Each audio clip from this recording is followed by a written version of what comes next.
우린 그리스도 없이 못 살아요. 그리스도 없이는 하나님 앞에 갈 수 없어요. 영원 생명 얻을 수 없어요. 절대로 구원받을 수 없어요. 절대로 하나님 자녀 될 수 없어요 라고 믿기 때문에 우리 그리스도를 믿는 겁니다. 아멘.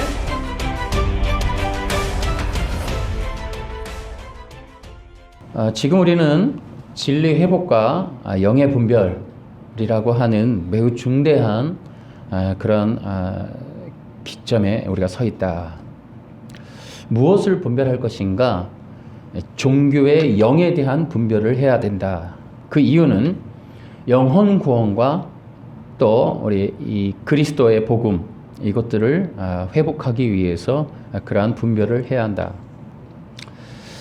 우리가 종교의 영에 대해서 우리가 많이 배웠어요. 종교의 영은 여러 가지로 얘기할 수 있습니다만은 가장 기초적인 정의를 내려보면 그랬어요.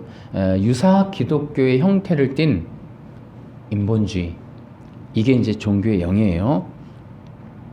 유사 기독교, 그러니까 기독교의 형태를 지니고 있지만 실제로는 인본주의적인 거, 이것이 바로 종교의 영이에요. 복음을 전하는 것 같은데 인간적인, 인본적인 것을 목적으로 하는 그러한 교리, 신학 주장들, 이런 거를 이제 종교의 영이라. 또 그렇게 하는 세력들을 또 종교의 영이다, 이렇게도 얘기하는 거예요. 그런 의미에서 이제 우리가 선악과 언약, 이 언약 시리즈를 지금 하고 있고요. 이제 선악과 언약에 대해서도 이제 우리가 이것을 단순하게 얘기하지 않고 어떻게 했다고요? 진리 분별을 겸하면서 지금 이렇게 진행해 오고 있는 거예요. 근데 종교의 영의 시작은 선악과 언약에서부터 시작돼요. 그래서 여러분, 종교의 영을 분별하려면 선악과 언약을 알면 돼요. 그러니까 선악과 언약을 제가 이렇게 언약 시리즈로 하는 이유는 현대에 흐르는 종교의 영을 분별하기 위함이에요.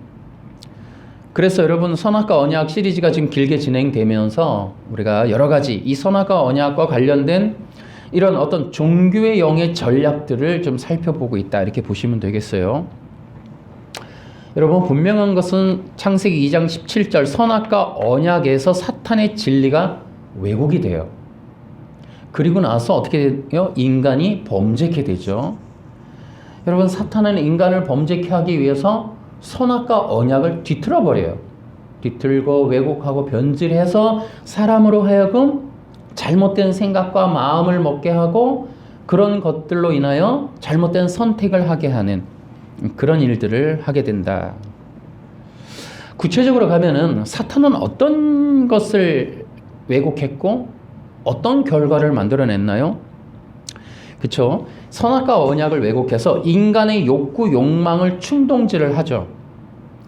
그리고 뭐 합니까? 신인간화를 추구해요. 신인간, 호모데우스라고 하는 것을 추구하게 돼요.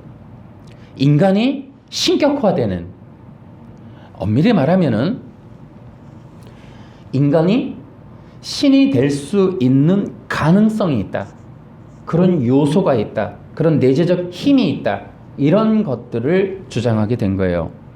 그래서 인간으로 하여금 그 욕구, 욕망을 충동질을 하죠. 그래서 그 인간의 욕망을 충동질을 하여서 인간이 신이 되고자 하는 그러한 방법, 그러한 목적으로 선악과 언약을 취하게 되는 그런 것들이 바로 원죄의 내용입니다. 그런데 바로 이렇게 인간의 신인간화, 호모데우스는 세상 문명을 통치하는 이념이 되었어요. 다시 말하면 그 신인간화, 호모데우스는 창세기 2장 17절 이래로 이 인류를 지금까지 지켜오는 세상 문명 통치의 이념이 되었다. 뭐가요? 호모데우스가 그렇게 되었다. 선악과 언약은 무엇이었을까요? 자, 선악과 언약을 통해서 도대체 하나님이 뭐를 말씀하시고 싶었던 걸까요? 그것을 알기 위해서는 우리는 먼저 구속 언약을 기억해야 됩니다. 꼭 기억하세요. 선악과 언약은 구속 언약의 첫 번째 실현이에요. 선악과 언약은 구속 언약의 첫 번째 계시다. 이렇게 볼 수가 있습니다. 여러분, 구속 언약이 뭐죠?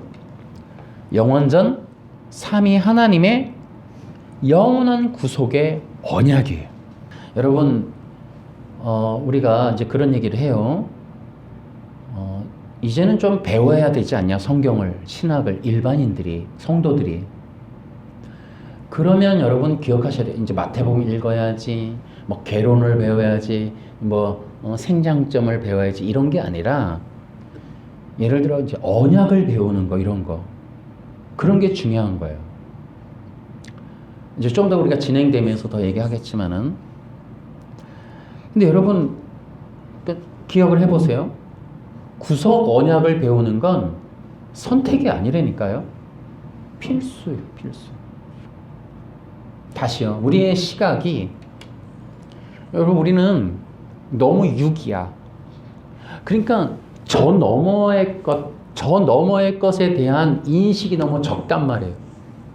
그러니까 우리는 또 인식의 범위가 되게 좁아요, 그죠? 그러니까 이렇게 생각하셔요. 그러니까 구속 언약의 가치는 이 땅이 창조되기 이전에 하나님한테 뭔 뜻이 있었다는 거예요.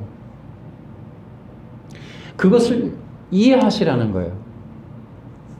이 땅, 보이는 세계 너머에, 인식되는 시간 너머에, 그 영원한 세계에 영원부터 영원까지 계신 하나님이 뜻이 있었다. 그 뜻이 뭘까? 기억해 보세요. 하나님의 나라라고요. 영원한 어떤 하나님의 나라가 있는 거예요. 창조는 뭘까요? 창조는 하나님 나라의 계시예요. 나라는 뭐죠? 왕이 있고 땅이 있고 주권이 있죠. 백성이 있고. 구속 언약에서의 중심은 주권, 바로 예수 그리스도, 그리고 뭐예요? 그분의 백성들. 그러니까 이런 것들이 하나님의 영원전의 계획이 있다는 거예요. 인식을 좀 가져야 될 필요가 있다. 이거는 뭐 선택이 아니에요. 그러니까 이렇게 기억해 보세요. 영원전에 뜻이 있었는데 하나님이 하나님의 힘으로 일방적으로 이루실 것에 대한 계획이었고, 그 계획을 하나님이 이루실 것을 언약을 하셔요. 그게 구속 언약이고, 그 구속 언약의 핵심은 영원한 하나님 나라의 왕으로서 그리스도를 세우시는 거예요.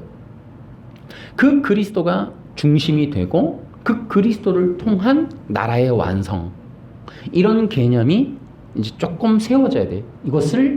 이게 뭐라고요? 언약 사상. 이게 시작이에요. 언약. 구속 언약에 대한 이해가 좀 있어야겠다. 그래서 구속 언약의 중심은 그리스도. 영원 전부터 하나님은 구속 언약을 계획하시고 그것을 통해서 하나님 백성, 하나님 자녀를 만드시기로 결정하시고 또 실행하시는 것, 그게 바로 구속 언약이다. 여러분, 구속 언약은 영원 전이었어요. 근데 그 계획이 언제 처음 이 땅에 계시되나? 선악과 언약이에요. 그러니까 선악과 언약을 통해 아담에게서부터 구속 언약이 집행이 되는, 실행이 되는 거예요. 선악과 언약에서부터 그리스도를 통한 구속의 영광이 나타나는 거예요. 이제 그것이 바로 이제 하나님의 뜻이었다, 계획이었다. 이것이 이제 우리가 배워야 할 언약 사상이다. 성경은 여러분이 배운다 할 때는 이렇게 이제 신학적인 언약 사상을 좀 배워야 돼요. 그리고 이제 지금 우리에게 필요한 거, 그러니까 일반 기독교 전체에게 필요한 거는 그리스도 신학. 물론 이제 기독론이라고도 하는데 그리스도 사상. 이걸 뭐라 그래요? 구약으로 말하면 메시아 사상. 그러니까 우리가 이제 뭐 마태복음 마태가지였어, 이게 아니라 모세오경 이런 개론이 아니라 개론적인 거, 어느 왕은 언제 태어났었어, 뭐 이런 정도가 아니라 우리는 지금 필요한 거는 문자적인 어떤 역사성 개론이 아니라 그 안에 있는 신앙 사상을 배워야 된다. 이것이 지금 영적 전쟁에 아주 매우 중요한 지점이다라는 것을 기억하실 필요가 있어요. 여러분, 그러므로 이렇게 기억해 보세요. 구속 언약을 통해 나타난 하나님 나라의 중심은 그리스도예요. 아시겠습니까? 다시요. 기독교를 통해서 배우는 진리는 뭐냐면 이 온 땅, 온 우주는 그리스도가 중심이다 라는 거예요. 아멘. 이걸 기억해야 돼요. 다시 한 번 더. 자, 여러분, 성경은 물론이고 성경을 통해 우리가 배워야 할 거는 뭐 교회니까가 아니라, 이건 창조 문제가 어디 교회만의 문제입니까? 온 창조가 온 우주의 얘기지. 온 우주의 중심은 그리스도다. 아멘. 이건 우리만의 얘기가 아니에요. 영원한 하나님의 계획이, 온 우주를 통치하는 왕의 개념이 그리스도라니까요. 그래서 우리는 이제 이 그리스도라고 하는 놀라운 진리를 기독교는 기본으로 배워야 돼요. 여러분 기억해 보세요. 성경 전체의 중심은 그리스도예요. 기독교는 그리스도예요. 우리의 구원은 그리스도이시죠. 아멘. 우리 다시 한번 기억하셔야 돼요. 잊으면 안 돼요. 왕이신 그리스도가 우리의 전부이시다. 아멘. 네. 자, 이제 좀 더 나아가서 여러분, 그래서 이제 그 구속 언약을 통해서 하나님의 뜻은 하나님의 백성들과 그 자녀들의 어떤 그 백성들을 부르시는 거예요. 그리고 하나님의 자녀와 백성들과의 언약적 관계성, 그것들을 이제 하나님께서 만드시는 거, 그게 중요한 거예요. 그런데 누가 하나님의 백성이며 누가 하나님의 자녀인가에 대한 규정, 그것이 뭔가 하면 의로움이라는 거예요. 의로움. 그러니까 누가 하나님의 백성이며 누가 하나님의 자녀입니까? 의로운 자들. 아멘. 그런데 이제 의로움이라는 개념이 어렵잖아요. 이제 우리가 이제 흔히 이제 죄가 없는 상태, 아니요, 그런 정도가 아니고, 그러니까 이게 의롭다, 칭의, 의롭다함, 뭐 의롭다함을 얻음, 뭐 이런 개념이 있어요. 예를 들어 뭐 죄가 없다함, 거룩하다함 이러면 쉬울 거를 의롭다함이라고 얘기한단 말이에요. 이게 의롭다함이라고 하는 게 뭔데 하나님의 자녀됨의 정의로움, 정의일까? 규정일까? 기준일까? 의가 뭘까? 여러분, 이것은 하나님과의 특별한 관계를 의미하는 거예요. 의로움이 뭐라고요? 하나님과의 특별한 관계예요. 그러니까 단순히 이렇게 어떤 사람이 돌을 닦아서 죄가 없다, 그러니까 의로워, 이게 아니라니까요. 하나님과의 관계성 안에 있는 걸 의롭다라고 그러는 거예요. 그러니까 어떤 관계성인데 이게 의로움으로 표현하느냐?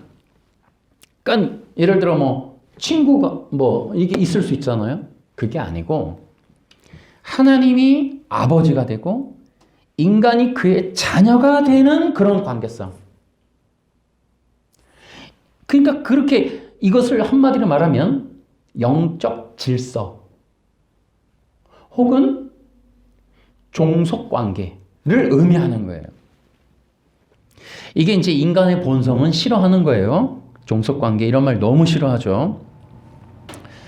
그러니까 하나님과 관계가 있긴 한데 하나님하고 특별한 관계가 있는 자들을 의로운 자라고 하는데 그 관계가 종속적인 관계라고요.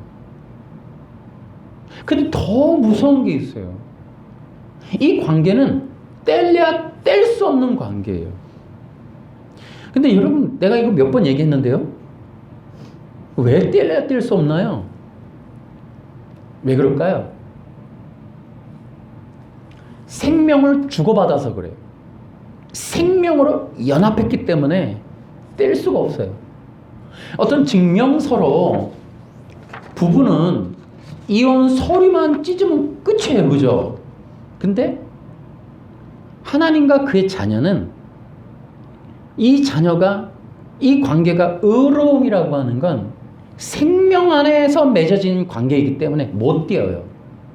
죽으면 함께 죽고 살면 함께 살기 때문에 이거를 떼려야 뗄 수 없는 거예요. 그럼 구원의 취소가 있을 수 없는 이유를 아시겠습니까? 구원은 예수님과 나와의 생명이 하나가 된 거예요. 이건 뗄 수가 있는 게 아니라고요. 잘못했으니까 떨어져. 이거 넌 죽어. 다시 너는 구원이 취소. 이런 개념으로 코미디 같은 얘기를 할 수가 없는 거라고요. 그래서 하나님께서는 이것을 의라고 규정하는 거예요. 의는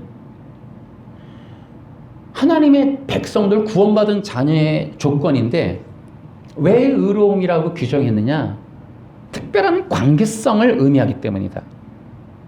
그것은 하나님과 아버지와 자녀의 관계성, 신랑과 신부의 관계성, 왕과 그 백성의 관계성, 이렇게. 그런데 그것들이 이렇게 깨어지는 게 아닌 이유는 생명으로 연합되었기 때문에, 생명으로 연합되었기 때문에 뗄래야 뗄 수 없다.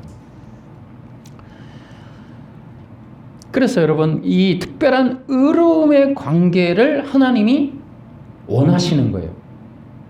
누구에게? 우리 이 땅에 있는 모든 백성들에게 원하시는 거예요. 그래서 이제 하나님의 자녀됨에 대한 규정을 선언하시는 거예요. 근데 여기서 이제 문제가 생기죠. 이스라엘은 뭐라 그래요? 아니, 혈통적으로 내가 유태인이면 난 하나님의 자녀이지가 무슨 사상? 선민 사상. 그래서 혈통적으로 이제 그 자녀가 되기를 원하는 거죠. 주장하는 거죠. 여러분, 그렇습니까? 그럼 유태인만 하나님의 자녀입니까? 아니죠. 그럴 수 없죠. 그건 착각인 거죠. 그러면 선교, 복음 다 필요 없죠. 유태인만 구원받으면 되니까 우린 다 죽으면 되고. 여러분, 가끔씩 이제 우리가 불편한 게 그런 거예요. 그러니까 유태인들 선교하시는 분들한테 조금 이제 오해가 될 수 있는 부분이 이런 거예요. 유대인들에게 준 언약이다. 유대인들과 맺은 신에서는 유태인들이 맺은 언약이다. 뭐 이런 주장들을 하고 있는데, 어쨌든 오해가 될 수가 있으면 안 돼요. 성경은 유대인만의 책은 아니죠. 기독교가 어떻게 유대인만의 기독교입니까? 유대인만 선민이다. 예, 이것도 오해죠. 그래서 이제 히브리서가 필요한 거예요. 이제 구원의 취소로 악용하고 있는, 그러니까 6장 같은 경우를 구원의 취소로 악용하고 있잖아요. 한 번 비침을 받고 뭐죠. 근데 이제 그 얘기는 육적 이스라엘이라고 하는 그 사람들이 전부 구원받는 것이 아니다. 광야에서 하나님의 그 기적 가운데 이스라엘 백성들이 받았던 그 놀라운 혜택, 유익들이 있었지만 어떻게 한다고요? 믿음이 없이는, 믿음을 합하지 않으면 하나님의 자녀가 될 수 없다. 그러므로 너희들이 다시 돌아간다 한들 구원이 없다. 뭐 이런 얘기를 이제 하고 있는 건데, 한국에서는 이제 되게 재밌죠. 이제 그걸 가지고 이제 고발아 구원 취소된다 이렇게 이제 코미디를 하고 있는 거죠. 어쨌든 유대인들이 이제 하나님의 자녀들이라고 이제 막 주장을 해요. 우리는. 근데 하나님의 자녀들이라고 우리는 자격이 있어 하는 이유가 뭔지 아세요? 율법 때문에. 율법. 우리는 십계명을 지키는 민족이야. 근데 나가보니까 어때요? 지중해 연안에 가보니까 하나님도 몰라, 계명도 없어, 율법도 없어, 아무것도 없단 말이죠. 그러니까 이제 이거는 율법을 가진 우리만의 그 이야기다. 이제 이 얘기를 이제 역사적으로 지금도 바로 그런 바벨론 세력, 다시 말하면 이제 바리새파 유대인들이 전 세계를 지금 지배하면서 이거를 다 선입견으로 다 넣어놓은 거예요. 지금 우리한테. 그러니까 우리도 이제 은연중에 있어요. 우리 선입견이 옛날서부터 이렇게 심어진 것 가운데는 약간 그 유태인들이 약간 우선하는 어떤 그런 면들을 갖고 있다 착각하는 경우가 있는데, 그러다 보니까 어때요? 지금은 능동순종이 뭐 하세요? 대단들 하시죠. 율법을 지켜야 된다. 이제 이거 엄청난 이거 이제 여러분 내년에 우리 영상 사역의 중점은 능동순종 때려잡기. 예, 진짜 이 코미디 같은 얘기들을 이제 멈추게 해야죠. 율법을 숭상하고 율법을 지키고 율법을 읽고 있고 율법에 순종한다. 이게 자기들의 선민의식의 기본이에요. 지금 율법이 없다는 거죠. 여러분 지금도 어때요? 금요일마다 그 사람들 안식일 들어가죠. 여러분 전 세계 기독교를 인정합니까? 인정 안 하죠. 왜요? 십계명대로 살잖아요. 근데 우리는 십계명대로 안 살잖아요. 그러니까 율법을 지킨다라고 하는 것이 뭐다? 선민, 하나님의 자녀의 특징이다, 특권이다, 표식이다. 지금도 그렇게 하는 거예요. 율법이라니까요. 그런데 이제 그 사람들이 그렇게 하는 이유는, 율법을 주장하는 이유는 뭐예요? 그렇게 하니까, 율법을 지키니까 어떻게 했다고? 의롭게 됐다. 율법을 지키면 의롭게 된다라고 하는 이것을 착각하고 있단 말이죠. 여러분도 안식일 지키면 의를 얻으세요? 그렇지 않죠. 기억해 보세요. 그러니까 유태인들이 주장하는 거를 우리는 따라가면 안 돼요. 율법은 신격화할 수 없어요. 그렇죠? 율법을 우리가 지켜서 의를 얻을 수 없어요. 율법은 능력이 없어요. 율법에는 의도 없어요. 여전히 지금도 율법을 따르고 율법 아래에 인류를 묶어두려는 종교 세력들이 존재해요. 그들에 의해서 세상은 지금 심각한 위협을 당하고 있다. 이제 여러분, 이제 예수님이 독특한 이야기를 하세요. 마태복음 5장 20절에 보면은 너희의 의가 율법 학자들이나 바리새파 사람보다 훨씬 낫지 않으면, 이렇게 얘기를 한단 말이에요. 그러면 하나님 나라에 들어가지 못한다. 여러분, 바리새인들이 가지고 있는 의가 뭐길래 그거보다 더 나아야 된다는 걸까요? 그러니까 바리새인들이 가지고 있는 의로는 하나님께 인정받을 수 없다는 거예요. 하나님 나라에 들어가는 기준이니까. 근데 우리가 이제 착각을 해요. 바리새인들이 이제 그 의를 가지고 있는데 그게 뭐냐면 율법을 지키는 거예요. 이제 그러다 보니까 우리가 생각을 한단 말이에요. 바리새인들처럼 하는 건 뭐예요? 바리새인들은 율법을 통해 도덕 윤리적인 수준이 상당하다, 이렇게 생각한단 말이에요. 그러니까 우리가 이제 예수님이 말씀하시는 의가 도덕적인 의라고 착각하는 경우가 있어요. 그래서 그들보다 더 도덕적이고 예수 믿는 사람이 더 착하게 살아야 되고 더 정직하게 살아야 되고, 그렇지 않으면 천국에 못 간다. 이제 이렇게 이제 인식을 하고 생각한단 말이에요. 그러니까 어떻게 해요? 바리새인보다 더 윤리적이어야 된다, 이렇게 이제 우리가 착각하는 경우가 있어요. 여러분, 그렇다면은 구원받을 사람 몇이나 될까요? 그렇죠?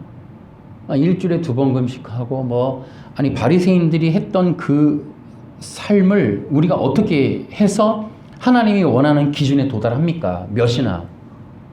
그렇죠? 일주일에 2번 금식. 어렵죠.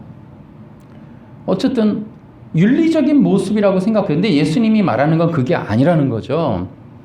예수님이 말하는 건 그들의 가지고 있는 의, 율법으로 얻은 의가 아닌 더 다른 의라는 거예요.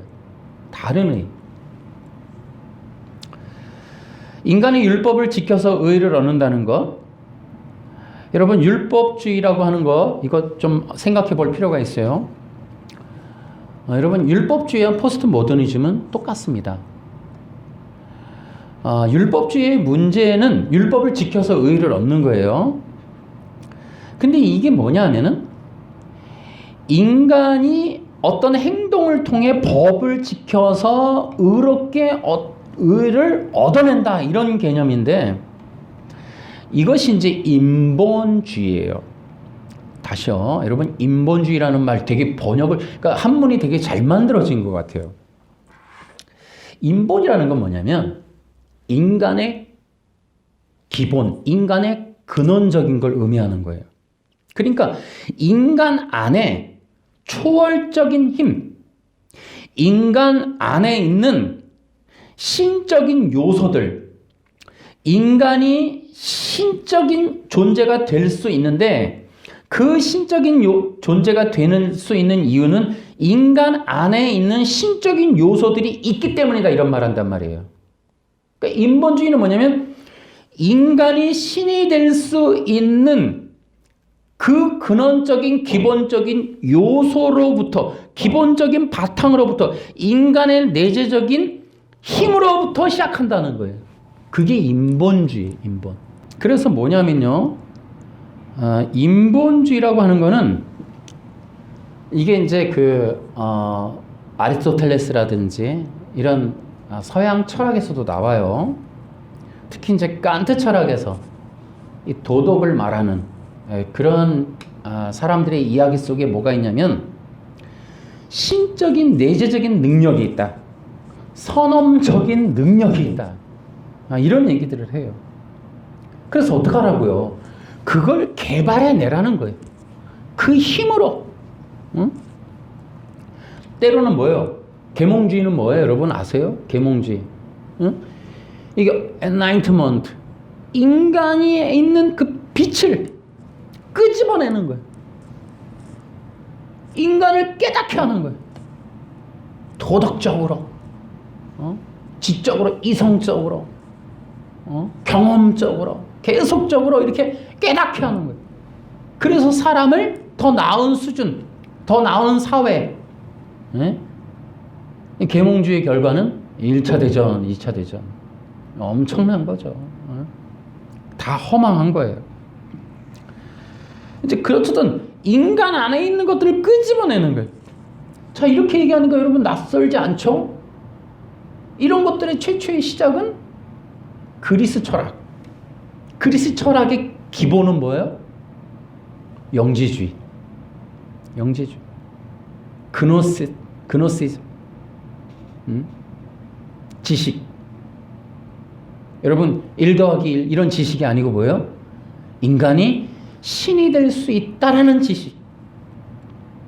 여기서부터 영지주의. 바로 이 플라톤 철학이 거기서부터 시작을 하는 거예요. 뭐예요? 인본이란 말이에요. 인본. 근데 이 영지주의는 어디서부터 시작한다? 선악과 언약에서부터. 선악과 언약에서 어떻게? 사탄이가 시작하는 거예요. 뭐라고요? 인간이 신이 될 수 있다. 너도 신이 될 수 있다. 근데 그 비결이 있어요. 비결. 너도 신이 될 수 있어. 기가 막힌 비법, 원리를 알려줘요. 뭐예요? 선악과를 먹으면. 애플이라고 하는 핸드폰에도 이렇게 한 입 딱 먹었죠. 인간이 신이 되는 거예요. 그 요소, 신적인 요소, 비법, 원리가 거기에 담겨 있다. 이런 거죠. 여기에 있어. 그러니까 인간이 신이 될 수 있는 요소. 인간이 신이 된다는 건 무슨 뜻이에요? 그러니까 인간이 선악과를 먹었어요. 왜 먹어요? 신이 되고. 근데 신이 왜 되고 싶어요? 인간이 신이 되고 싶은 건 뭐냐면 제한과 한계가 없는 인간의 욕망의 성취 때문이에요. 사탄이 속이죠. 이거도 못 먹게 하는 이유가 있어. 그러니까 하나님은 제한하고 막고 방해하고 한계를 짓는 분이라고 생각을 해요. 인간이 해서는 안 되는 영역이 있다. 인간이 해서는 안 되는 일이 있고 인간이 넘어가서는 안 되는 영역이 있다라고 한계를 거준단 말이에요. 그래서 제한받죠. 선악과를 먹는다라는 것으로 인간의 욕망의 제한성. 또 한계가 뭐예요? 그렇게 하면 또 죽는다는 거죠. 이것을 없애는 거예요. 포스트 모더니즘은 뭐예요? 바로 이 제한과 한계 법을 제거해 주는 거예요. 그래서 니체는 칸트를 부정하죠. 칸트는 도덕 법을 세우거든. 그랬더니 니체는 뭐예요? 그런 거조차도 다 필요 없다. 하나님이 죽었다. 신이 죽었다. 신이 죽었다라는 선언은 뭐예요? 법이 없어졌다는 뜻이에요. 법이 없어졌다는 건 뭐예요? 심판이 없다. 심판이 없으니 천국과 지옥이 없다. 남은 건 네 마음대로 살라. 요 얘기가 포스트 모더니즘의 시작이라니까요. 미셸 푸꼬라고 하는 사람이 이 얘기를 했어요. 나중에 우리 포스트 모더니즘 시리즈 할 때 요거 더 얘기하겠습니다.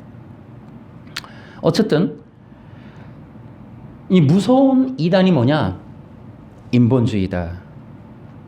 그러니까 인간이 신이 될 수 있다라는 이 얘기를 사탄이 했고 이게 인본이 받은 거예요. 그 인본주의의 꽃이 어디서 핀다?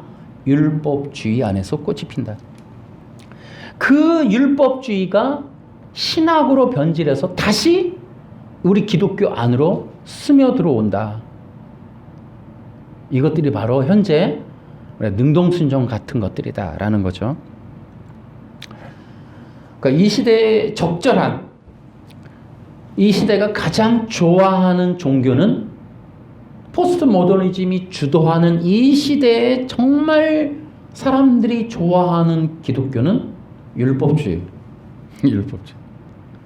그러니까 인본적인 원리 안에서 인간의 가능성과 잠재력으로 이룰 수 있는 것들을 배치하고 포진시켜서 사람들로 하여금 얻어내는 것들이 많게끔 메뉴판을 널어놓는 게 율법주의예요. 그 율법주의는 인간의 꿈을 성취시켜주는 그런 시스템 프로그램이다라는 거예요. 여러분 한번 기억해 보세요. 이건 좀 암기하실 필요가 있는데요. 종교의 영의 이제 특징이기도 하고요.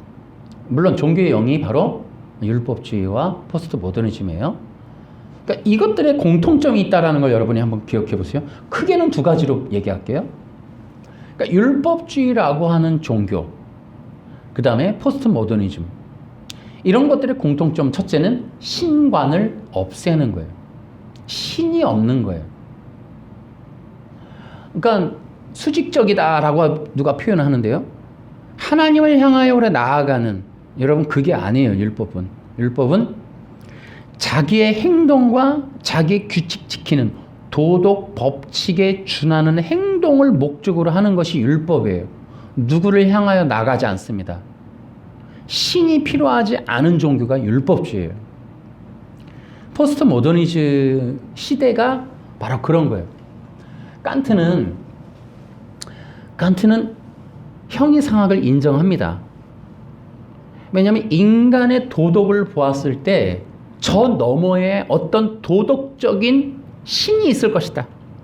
그리고 인간의 그 십계명 같은 걸 보면 신적인 분이 주는 신적인 분의 성품이 반영된 어떤 법칙이 있고 그 법칙이 인간 안에 선언적으로 존재한다라는 걸 인정했단 말이에요.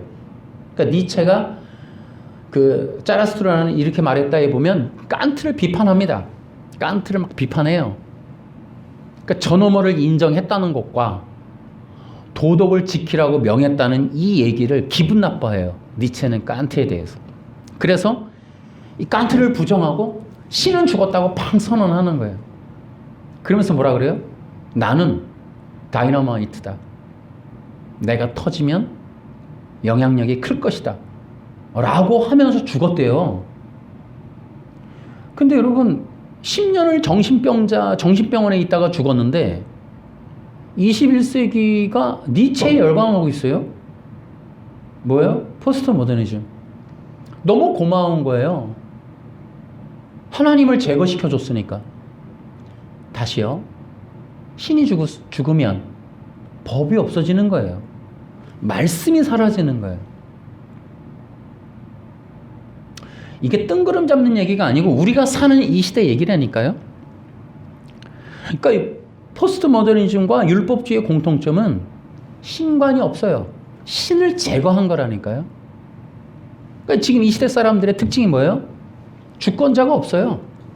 리더가 없고 꼰대를 인정하지 않고 경험과 연륜과 어떤 이런 세상을 인정하지 않죠.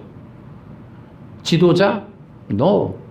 그래서 직분 다 없애고 팀장조차도 기분 나쁜 거죠, 이제. 그러니까 어쨌든 자기 위에 있는 어떤 권위를 다 타파하는 게 신이 죽었으니까. 신이 죽어서 제거해버리니까 그 사상이 지금 이 시대에 흐르는 거예요. 그러니까 다 없애버리는 거예요. 그러니까 뭐예요? 법이 없는 거예요.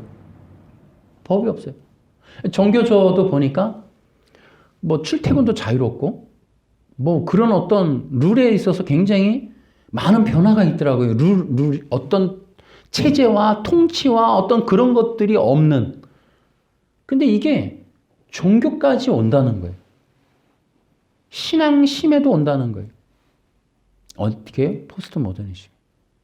다 제거하는 거예요. 그래서 포스트 모더니즘의 중심은 인간의 본성이에요, 본성. 본성이 뭐예요? 너 원하는 게 뭐야? 하고 싶은 게 뭐야? 너 지금 무슨 생각하고 있어? 이거 묻는 거예요. 그러니까 율법과 포스트 모더니즘은 신관이 없고 또 하나는 뭐냐면 진리가 없어요. 영원한 진리가 없어요. 생각에 따라서 살아가는 거예요. 진리가 없다는 거 아까 했듯이 법이 없다는 거, 법. 그러니까 내가 이렇게 살면 어떤 뜻에 의해서 법을 지키지 않으면 나 지옥 가가 없는 거예요. 그러니까 하나님의 말씀대로 살아야 해. 여기서 가르치는 대로 내가 거기에 맞춰야 돼라는 게 없어진 거예요. 진리라고 하는 잣대가 없는 거예요. 잣대. 어딘가에 내가 구속당할 만한 잣대가 없는 거예요. 그러다 보니까 사람들이 내가 뭐 잘못했는데. 그러니까 사람을 죽여도 죄책감이 없는 거예요. 뭐 잘못했는데? 나 기분 좋은데 뭐. 그러니까 그 선악의 기준이 어디 있냐. 이 도덕개보학에도 그게 나와요. 선악의 기준에 대해서 다 바꿔버려요. 이게 뭐예요? 포스트 모더니즘의 특징이고 율법주의의 특징이라고 해요, 지금.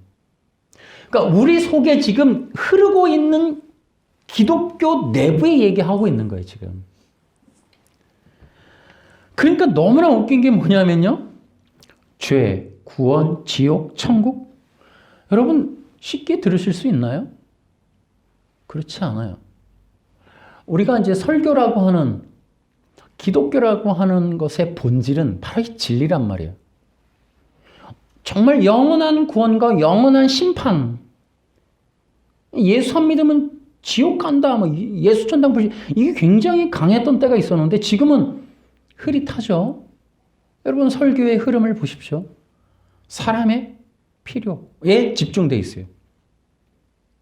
근데 다 이게 용인되는 이유는 성경이라고 하는 텍스트는 여전히 활용을 하고 있기 때문에 그래요. 아까 얘기했죠. 성경을 배운다는 개념은 이 텍스트에 대한 개념을 배우는 게 아니에요. 안에 있는 신앙 사상을 배워야지.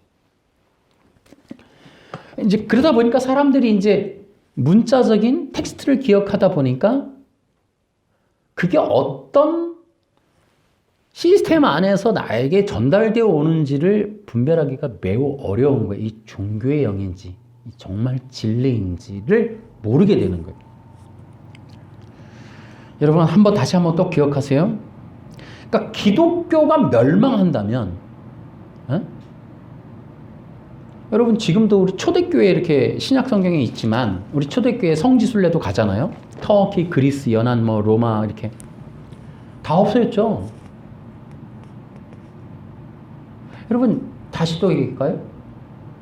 지금 서구 유럽을 만들었고 현재 전 세계적인 어떤 신학 문명을 형성하는 뼈대는 그리스에서부터 왔다고요.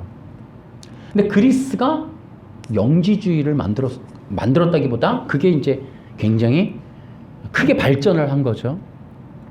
그 지역 다 작살났어요. 이렇게 정의해 볼게요. 여러분 기독교의 멸망을 초래할 수 있는 가장 큰 위협적 요소는 인본입니다. 인본. 그 인본이 기독교를 어떻게 만드냐면 시대적으로 무용지물로 만들어요. 그러니까 핍박을 해서 없애는 게 아니라 인본이라고 하는 영지는, 그러니까 철학이 고대 근동을 말려버렸어요. 기독교를 무용지물로 만들어버리는 거예요. 의미 없게 만들어버리는 거예요. 그러니까 기독교를 이길 수 있는 힘이 바로 인본에 있다고요. 인본. 그러니까 예수 그리스도를 믿는 믿음을 박살내는 건 인본이라고요. 인본. 그러니까 능동순종 같은 거. 여러분 이런 게 뭐예요? 십자가, 그리스도 이런 거 전부 박살내버려요. 예수님도 율법을 지켜 의를 얻었다는데 그럼 거기 위에 뭔 얘기를 더 해요? 그래서 우리가 이제 이 인본이 좀 알아야 돼요. 자, 인본의 요소는 또 어떤 게 있냐면 우리가 이제 기도를 해요. 능력 받는다고 뭐 임파테이션 한다 그러고 은사주의 뭐 산에 가서 기도하고. 그러니까 그게 모든 게 뭐예요? 나를 위해서 한단 말이야. 뭐를 위해서? 인간의 상승, 신격화, 더 나은 존재, 남 위에 서는 존재, 호령하는 존재. 그러니까 니체가 말하는 초인 사상, 응? 이런 거. 여러분 그런 것들이 뭐예요? 은사주의하고 접목되는 거예요. 그러니까 우리가 기도를 해요, 여러분. 뭡니까? 나를 위해서, 나의 영광을 위해서. 우리가 이제 성전을 지어요. 물론 다 그렇지 않아요. 나를 위해서, 교단을 위해서, 응? 누구의 어떤 권위를 높이기 위해서, 응? 능력받았다라는 것도 전부 그런 어떤 자신의 욕구, 욕망의 성취를 위한. 그렇게 되면 그리스도가 무용지물이 된다고요. 아무것도 아니라고. 그러니까 이렇게 이제 기독교라고 하는 것이 어영 종교로 전락해버려요. 지금도 그런 요소들이 굉장히 많죠. 그러니까 인간의 욕망, 가난함, 낮은 자존감, 뭐 이런 것들을 분쇄하기 위해서 더 높은, 더 큰 권력, 더 높은 자리, 뭐 이런 것들. 근데 여러분 기독교는 뭐냐면, 기독교는 들어보세요. 자기중심적인 바로 이런 사람들을 십자가에서 꺾어서 하나님에게 돌리는 거예요. 자기를 위하여 하나님까지, 그리스도까지, 예배, 기도, 능력까지 끌어당겼던 이 인간을 십자가에서 꺾어갖고 그리스도에게로 던져버리는, 그리스도를 따르게 하는, 순종하는 사람들로 바꾸는 거. 이게 기독교란 말이에요. 그러니까 하나님의 백성들, 하나님의 성도들은 그래서 거듭난 거예요. 십자가에서. 그래서 어떻게 해요? 그 중심이 자기 사랑이었잖아요. 이걸 바꿔서 어떻게 한다고요? 하나님의 사랑으로. 다시요. 내 뜻을 위하여 땡기는 그런 인생을 하나님을 향하여 자신을 드리는 인생으로 바꾸는 거. 이게 기독교죠. 그래서 어떻게 해요? 우리를 드리는 거예요. 여러분, 번제라는 게 뭡니까? 이삭을 드리는 게 뭐예요? 성막 제도에서 이 짐승 제사를 드리죠. 짐승 제사의 본질은 뭐예요? 자기가 태워지는 거예요. 그러나 대신 양을 드리는 거죠. 내가 드려지는 거예요. 이 기독교적인 요소죠, 이게. 문명과 역행하는, 이 시대와 역행하는 것이 뭐냐면 태워서 드리는 거예요. 나를 죽여서 드리는 거예요. 십자가에서 나를 하나님께 드리는 거예요. 다시요. 인본은요. 엄밀히 말하면 내가 하나님보다 위로 가는 거예요. 기독교는 드디어는 어때요? 하나님 백성 자녀로 내가 드려지는 거예요. 이게 의라는 거예요. 인본은 뭐냐면 지금도 여러분 보십시오. 내가 종교의 영을 이제 포괄적으로 정의한 내용이 있는데요. 종교의 영은 큰 의미로 말하면 그리스도가 아닌 모든 거예요. 자, 보세요. 포스트 모더니즘 지금 이 시대 사람들의 생각을 보세요. 그리스도를 따릅니까? 그리스도 없이 삽니까? 여러분, 왜 그리스도 없이 살아요? 자기가 그리스도, 자기가 구원자, 자기가 능력자, 자기가 신적 존재가 됐기 때문에 자기로서도 살 수 있고 자기만으로도 살 수 있고 자기의 힘으로 얻어낼 수 있는 것들이 가능하다고 생각하기 때문에 그렇게 사는 거예요. 그리스도 없이 사는 거예요. 우리는요, 신앙이 이제 믿어지는 거죠. 어떻게? 그리스도 없이는 안 되어져. 아멘? 우린 그리스도 없이 못 살아요. 하나님 앞에 갈 수 없어요. 그리스도 없이는 하나님 앞에 갈 수 없어요. 영원 생명 얻을 수 없어요. 절대로 구원받을 수 없어요. 절대로 하나님 자녀 될 수 없어요 라고 믿기 때문에 우린 그리스도를 믿는 겁니다. 아멘? 이제 그런 것들. 그래서 어떻게 돼요? 기독교는, 그러니까 마지막 시대 성도들의 특징은 간단해요. 번제물이 되는 거예요. 번제물이 뭐예요? 여러분들이 이제 뭐예요? 여러분들의 것이 아닌 거예요. 인정하십니까? 여러분 이거 대단히 중요한 거죠. 다시요. 여러분의 삶이 여러분의 것이 아닙니다. 아멘? 이게 기독교라고요. 따라해볼까? 나는 나의 것이 아니고 주님의 것입니다. 아멘. 여러분 이 시대는 그거 아니라니까요. 바보라고 생각해. 이렇게 얘기해요. 이렇게 고백을 하면 나는 나의 것이 아닙니다. 나는 나의 주인의 것입니다. 그 주인은 나의 그리스도, 왕이신 그리스도 예수님이십니다. 와우, 이 고백. 이게 이제 마지막 시대 그리스도인들, 그리스도의 것, 그들을 의미하는 거예요. 여러분, 그래서 선악과 언약의, 그러니까 구속 언약의 계시성으로서의 선악과 언약의 의미는 뭐냐면 하나님 자녀됨의 영원한 규정이에요. 규정, 진리란 말이에요. 그러니까 선악과 언약, 창세기 2장 17절이 제일 중요하다니까요. 다시요. 선악과 언약의 의미는 뭐냐면 구속 언약의 영원한 의로움을 계시하는 거예요. 그러니까 하나님의 자녀됨, 구원의 놀라운 진리의 중심은 의로움이라는 거예요. 근데 그 의로움이 바로 그리스도의 의라는 거예요. 자, 들어보세요. 우리가 하나님과의 자녀됨의 관계성을 맺을 때, 하나님 앞에 나아갈 때 우린 절대로 우리가 하나님 앞에 나아갈 수 있는 조건이 안 돼요. 그죠? 하나님은 거룩하세요. 완전하세요. 신이세요. 육이고 불완전하고 불의해요. 여전히 욕심, 욕구가 있어요. 그 모습 그대로 하나님과의 영원한 언약의 관계성, 자녀됨이 될 수가 없다고요. 하나님께서 계시하는 거 뭐냐? 영원한 구속 언약의 자녀됨의 조건은 의예요. 의. 근데 그 의가 인간에게 없다는 것이 진리입니다.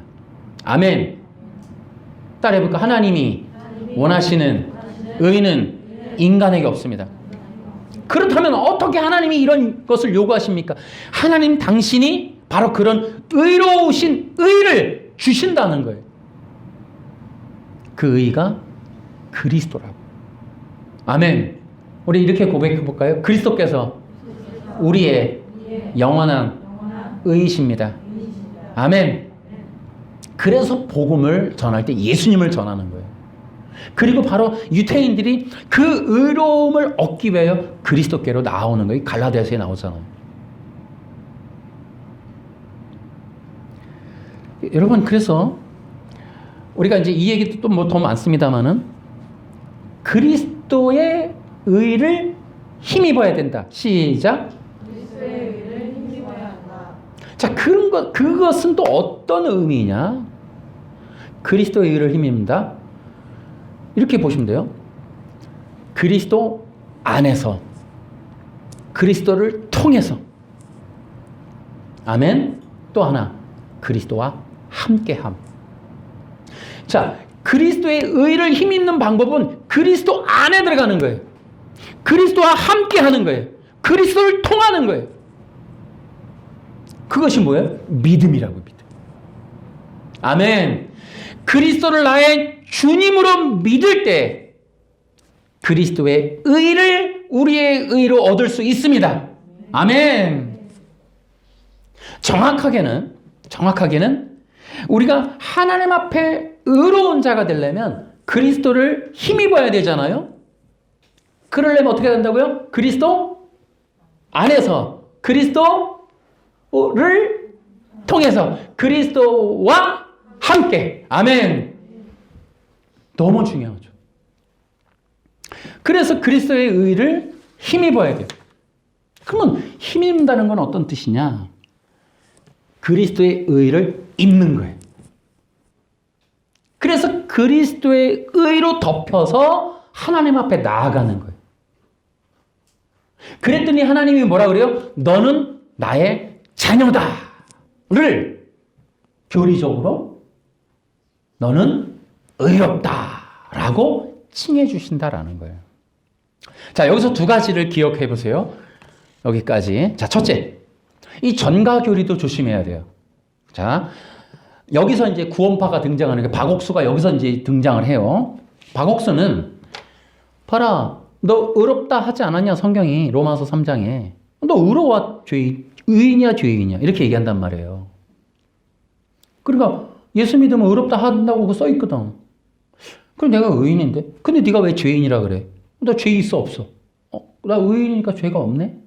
이제 이 얘기를 이제 마인드 컨트롤 해갖고 이제 전 세계를 지금 히트치는 상품으로 만들어낸 거예요. 무지한 사람들이 그렇구나. 여러분 이게 영지고 이게 인본이에요. 그러니까 우리가 주의해야 될 게 바로 이런 거라는 거예요. 근데 개혁주의 정가교리도 조심해야 되는 부분도 없지 않아 있어요. 잘 보세요. 뭐든지 이런 건데 인본은 뭐냐면 내가 육이잖아요. 피조물인데 신적인 존재로 변화되는 거예요. 이게 인본이에요. 내가 불의하잖아요. 그죠? 예수님을 통해서 내가 의로워진다. 이 개념을 조심하라고요. 다시요. 육체인 내가 신으로 변화된다. 이게 인본이란 말이에요. 불의했던 내가 예수님을 믿었더니 나 의로워졌네. 이걸 조심하라고요. 의인은 그리스도밖에 없어요. 그러니까 우리는 그리스도의 의를 힘입는 거예요. 내 존재가 의로운 존재로 변화되는 게 아니라고요. 구원파는 이렇게 생각하면 구원파는 속는 거예요. 구원파는 그걸 암시하는 거예요. 변화됐다는 거예요. 신이 됐는데 너 자꾸 왜 죄인이라 그러냐. 그러니까 어떤 죄를 지어서 회개하려고 그랬더니 네가 왜 회개해 의인인데. 넌 변화됐잖아. 이렇게 얘기하는 거예요. 그러다 보니까 박옥수 설교를 여러분 들어보십시오. 절대 나오지 않는 이름이 뭐예요? 그리스도가 안 나와요. 왜요? 그리스도 없는 의인을 주장하기 때문에 그런 거예요. 성경은 그래서 내가 또 강조하는 거예요. 그리스도의 의를 힘입는데 그리스도 안에서 그리스도를 통해서 그리스도와 함께. 아멘. 이거를 놓치면 구원파 되는 거예요. 박옥수한테 다 넘어가는 거예요. 지금 거기 있는 모든 목사님들이 다 넘어간 거예요, 이게. 그러니까 인본은 자체가 변화되는 거예요. 복음은 그리스도와 함께 하는 거예요. 아멘. 우리의 존재성이 신격화되는 게 아니란 말이에요. 전가교리도 요거 잘 생각해야 돼요. 약간 오며가며가 있어요. 그러니까 우리가 변화되는 게 아니라고. 그리스도와 함께 할 때 내가 의로운 거예요.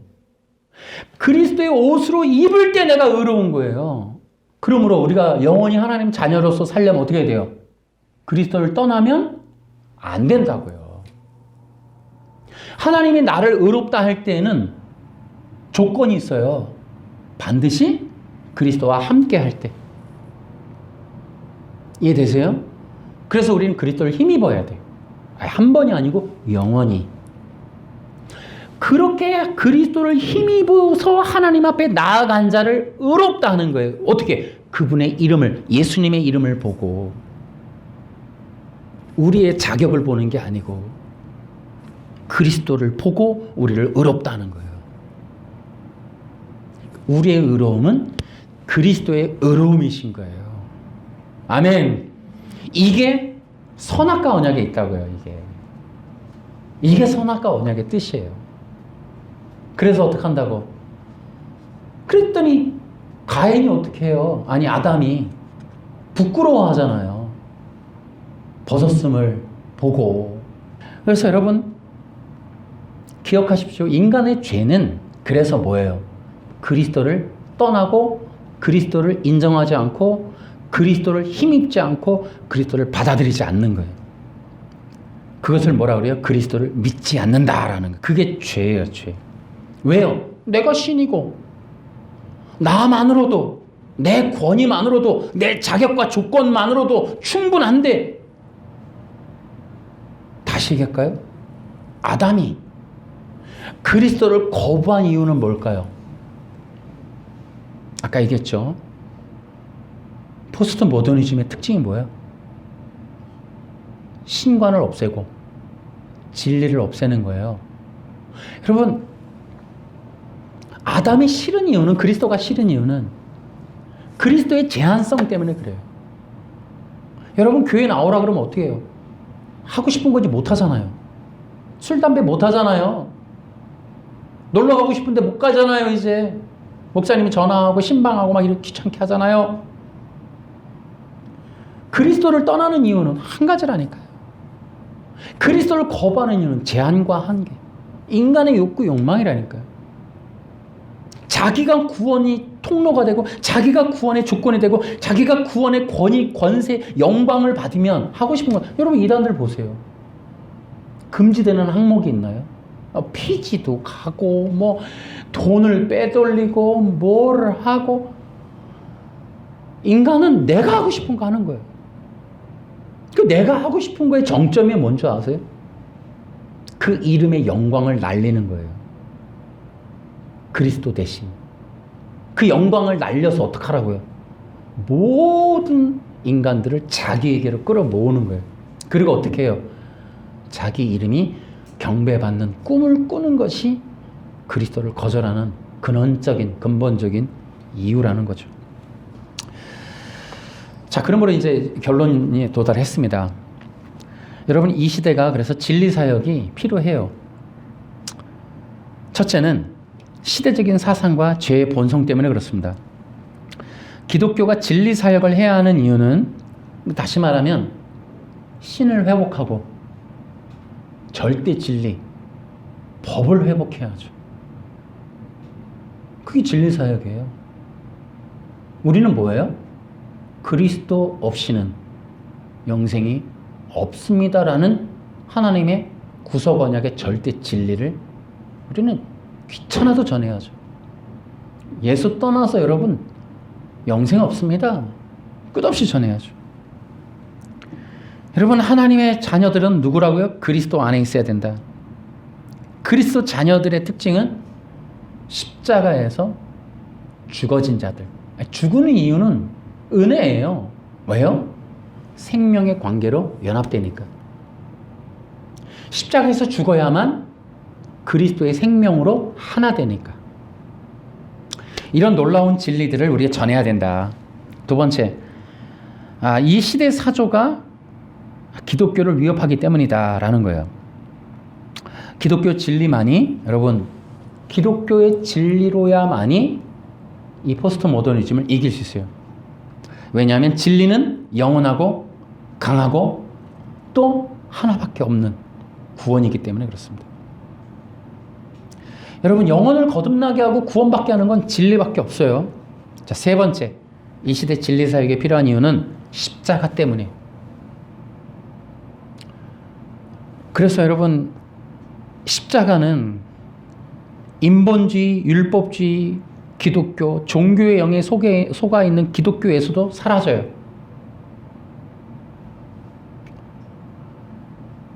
갈라디아 사람들아, 너희 눈앞에 십자가가 밝히 보이거늘 누가 너희를 꾀더냐. 여러분, 종교의 영, 율법주의, 인본주의, 포스트모더니즘 모두는 뭐예요? 십자가가 없어요. 그래서 영원한 하나님의 영광이 나타나질 않아요. 그리스도의 생명이 나타나질 않습니다. 너무나 충격적이에요. 십자가를 버린 기독교. 그런 느낌이 들어요. 여러분, 이제 우리 인본주의 시대, 포스트 모더니즘 시대, 인간의 가능성이 이미 신격화되어 있는 것처럼 느껴지는 이 시대에 개혁주의라고 해서 능동주의, 율법을 지켜 의를 얻는다라고 하는 이 엄청난 이 종교의 영이 내포하고 있는, 지금 그들이 꿈꾸고 있는 율법으로 의를 얻는다는, 심지어 예수님이 율법을 지켜 의를 얻었다고 주장하는 능동순종이 개혁주의로 권위를 가지고 대한민국 이 정통 기독교를 거의 근간을 형성해버리는 이 시대에 여러분, 우리는 정말 십자가의 진리를 바르게 전해야 된다. 그렇지 않으면 이 마지막 시대 기독교는 무용지물, 빛과 소금의 역할을 다 잃어버리고 급기야 초대교회처럼 사라지고 말 것이다 라는 생각을 우리는 기억해야 되겠다. 그런 사실을 기억해야 되겠다. 마지막 시대 진정한 성도들은 십자가에서 예수님과 함께 죽고 부활하고 바로 하나님께 드려지는 제물들이다. 여러분과 내가 나의 뜻을 이루는 기독교가 아닌 하나님의 뜻을 위하여 내가 드려지는 진정한 하나님의 의로운 백성들 되시기를 우리 주 예수님의 이름으로 축원합니다. 박수로 하나님께 하나님 아버지, 너무나도 쉽게 인본주의화되고 율법주의를 용인하고 시대적 사상에 물들어버리는 이 기독교를 긍휼히 여기시고 신관을 제거하며 성경이 아닌 하나님의 말씀을 거부하고 하나님의 절대 진리가 사라진 인간 중심적인 삶, 욕구, 소원, 꿈만이 횡행하는 이 시대에 다시 한번 기독교의 부흥을 주셔서 성령의 권능으로 말미암아 오직 예수 그리스도의 영광의 진리의 말씀을 전하는 그런 기독교가 될 수 있도록 도와주시고, 이 시대에 진정 그러한 마지막 시대의 성도들이 하나님께 드려지는 제물, 그러한 번제물이 될 수 있도록 은혜 내려 주시옵소서.